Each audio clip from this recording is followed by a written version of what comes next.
We will discuss the state symbols in a chemical equation in this video. State symbols are used in a chemical equation to show if a substance is a solid, a liquid, a gas, or is going to be dissolved in water. If it is dissolved in water, it is an aqueous solution. So we will see by looking at the state symbol in this example, we can see G stands for the gas here, which is C3H8 is a gas by putting G, and oxygen is also a gas here, and carbon dioxide is also gas, whereas H2O is a liquid here. So if you see S, we can say that is a solid state, and L, we put L for liquid state, G for gas, and AQ for aqueous. That means it will dissolve in water. So how are we going to decide the state symbol? That is the physical state of that substance. If it is element, we can predict it by looking at the periodic table. So if it is marked, labeled, so we can see that here all the black letters represent solid state. So if it is not colored or marked like that, we can also predict that all metals are solids except mercury here. Mercury is a liquid and all metalloids are solids, okay, and non-metals composed of solids, liquids, and gases. So if it is liquid in the periodic table, it is marked blue in most of the periodic table. So we can see that non-metal bromine is a liquid, okay, and we can see the red letters here, they are gases. Okay, so these are noble gases, the 18th group. Okay, they are noble gases. All these are gases, 18th group. So one more thing you have to remember when you write these 7 elements, that is hydrogen, nitrogen, oxygen, fluorine, chlorine, bromine, and iodine, they exist as diatomic in the equation. Okay, when you write the equation, you have to write H2, N2, O2, F2, Cl2, Br2, and I2. So in these 7 diatomic elements, bromine is a liquid and iodine is a solid. Everything else, hydrogen, nitrogen, oxygen, fluorine, chlorine, we will write G in parentheses to show that they are gases. Okay, so that's how we can predict from the periodic table for most of the elements that is showing in the equation. All right, and now what if it is a compound? For compound, we know there are 2 types, ionic compounds and covalent compounds, correct? For the ionic compounds, we can identify by looking at this solubility chart. So that means even though most of the ionic compounds dissolves in water, there are some ionic compound that is not going to completely dissolve in water. So how are we going to decide is by looking at this table. So we can see that the soluble compounds contains acetate ion and ammonium ion, NO3 minus, CN minus, ClO minus, ClO2 minus. All these ions, if it combines with a cation, all these anions, when it combines with a cation, it is going to be soluble always. Okay, there are no exceptions. Okay, no exceptions. So that means if sodium is combining with NO3, it is going to be soluble. And if Ag, silver, is combining with NO3, that is also going to be soluble. If it is soluble, we will put AQ in parentheses. Okay, so there are no exceptions. So you can use this table to identify that one. And now look at these ions here. These anions, Br minus, I minus, Cl minus, they are also soluble for most of the ionic compounds, but except there are some exceptions in this case listed, Ag plus, Pb2 plus, and Hg2 plus. So if these ions, the anions combined with the suppose Ag plus, let us take an example. So Ag and Br combine to form AgBr. In this case, we cannot say that is soluble because that's an exception. So we have to say that is insoluble solid. Whereas if it is combining with the sodium, we can say that is soluble and we will put AQ in parenthesis.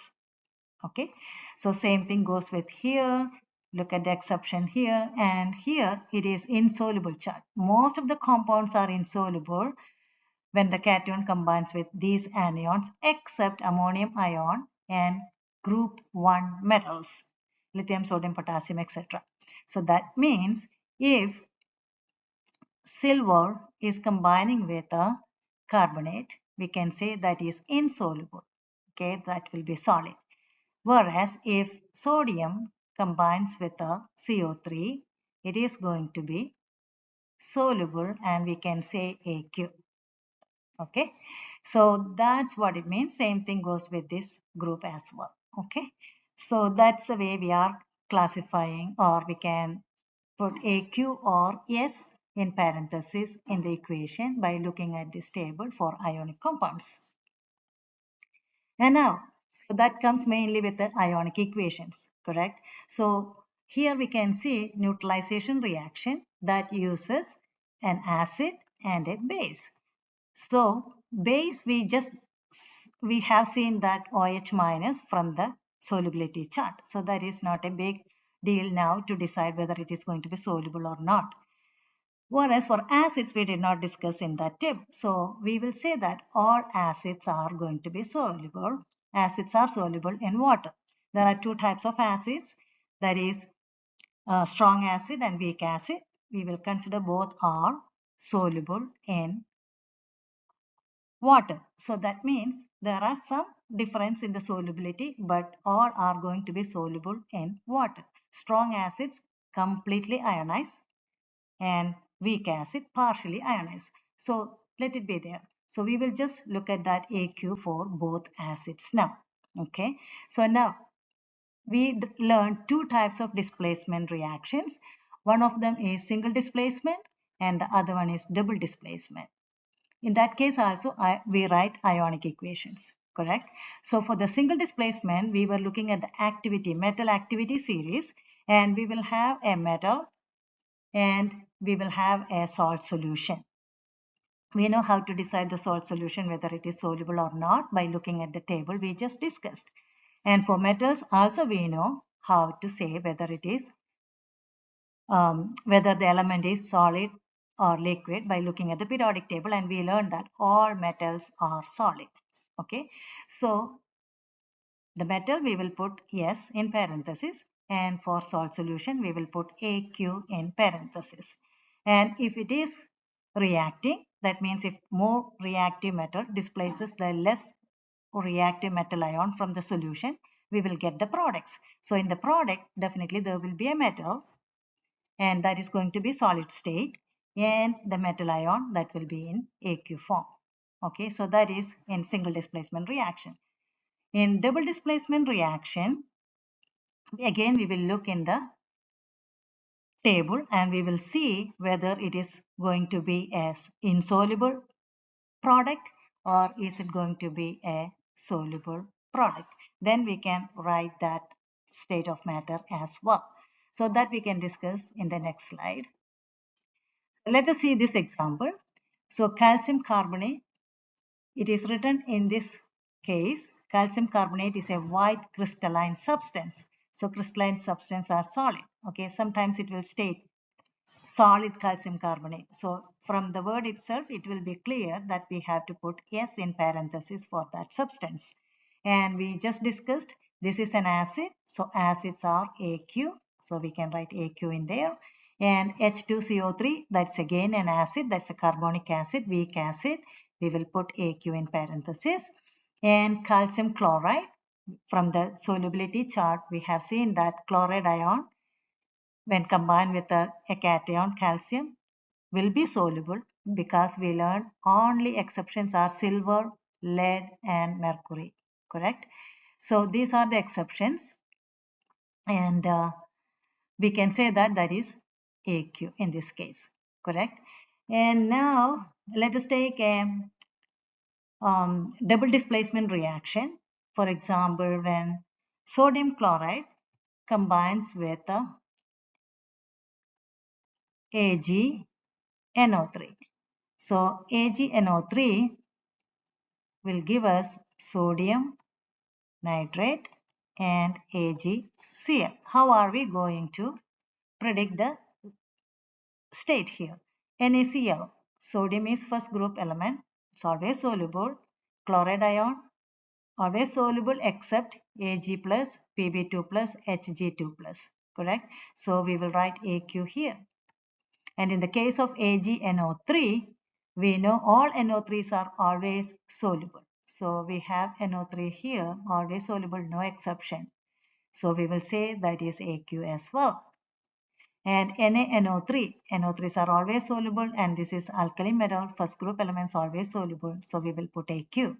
And for AgCl, Cl minus is here, everything is soluble except Ag plus, Pb2 plus, and Hg2 plus. So we will write that is going to be insoluble. Insoluble is solid. In parentheses, we can put that. That's how we are predicting the state symbols. And now let's go ahead and see another example for synthesis or decomposition reaction. Okay, so for the decomposition reaction, let me take this example, calcium carbonate. So it will tell you in word that is solid calcium carbonate decomposes to form solid calcium oxide and carbon dioxide gas. So in such cases, it is always the information is available from the question. So we can write this is solid and this is solid, and we can say carbon dioxide is gas. Okay, that's how we are predicting the state symbol. So we have to practice and we have to see the question, properly read the question, so the information will be there, and use the table, and then it is easy to predict the state symbol in a chemical equation. So mostly the oxides, the covalent compounds, say for example, carbon dioxide we said here. So mostly the oxides are, the covalent compounds are gases. Say for example, SO2, NO2, sulfur dioxide, NO2, CO2, carbon monoxide. So mostly oxides are gases. Same way, the carbon dioxide can be solid, and also it will be discussed in the text part, that is the question text. It will tell you solid carbon dioxide, that is our dry ice, so then it should be S in parenthesis. And same way for water also we can say H2O. It can be solid if it is in the ice form, solid form, and it can be in the liquid form, correct, water liquid, and also it can be in the steam, that is the gaseous form. So it will be mentioning in the text, that is in the question text, or in the word equation. Okay, so then we can predict that product. All right, so that's how we can predict the state symbol in different situations.